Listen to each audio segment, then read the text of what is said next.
এবার একটা বলি একসাথে যাওয়া নার গার্ডেনের মালিক ছিল না আজমান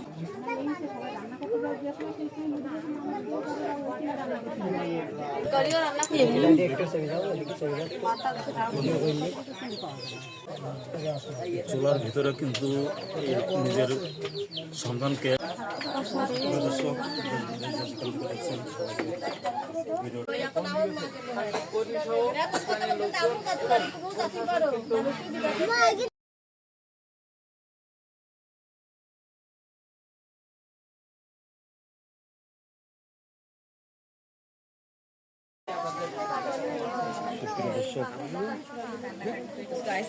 না আমি তুই ওসব বলিস না, তুই আল্লাহ আল্লাহ কর, আল্লাহ তোর ভালো করবে, তুই আল্লাহ আল্লাহ কর বললি। এবার ও ফোন রেখে দিলাম, দিলে আমি আর কিছু শুনলাম না। গোসল টোসল করে আমি ঘরে শুয়ে আছি।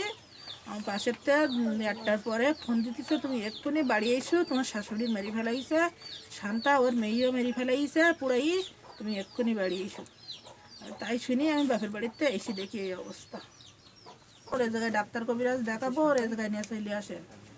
ওর নিয়ে চলে এসে যখন এ জায়গায় এসে তখন 12টা মানে 12:30 বাজে। আসার পরে এ জায়গায় এসে আমার বলতিস কি আজারুল মরি গেছে, ও আমার মেয়েও মরি গেছে, ওরা 2 জন মরি গেছে, ওরা কেউ বেশি নেই, ওরা মরি গেছে, ওরা বেশি নেই, দেখি কেন ওরা মরি গে। শুনি আনতে কি তুই চুপ কর, তুই আল্লাহ আল্লাহ কর, আল্লাহ তোর ভালো করবে বলার পরে ওরা গোসল টোসল করে এসেছি। থাকার পরে আমি দুপুরের পরে 4টের দিক বাপের বাড়ি গেলাম। যাওয়ার পরে 10টা 11টার দিকে আমার কাছে ফোন দিয়েছে, বলছিস কি ভাবি মেয়ে তোমার মেয়ে কি দুধ খাওয়াচ্ছ, দুধের নামটা বলো দিন, আমার মেয়ের দুধ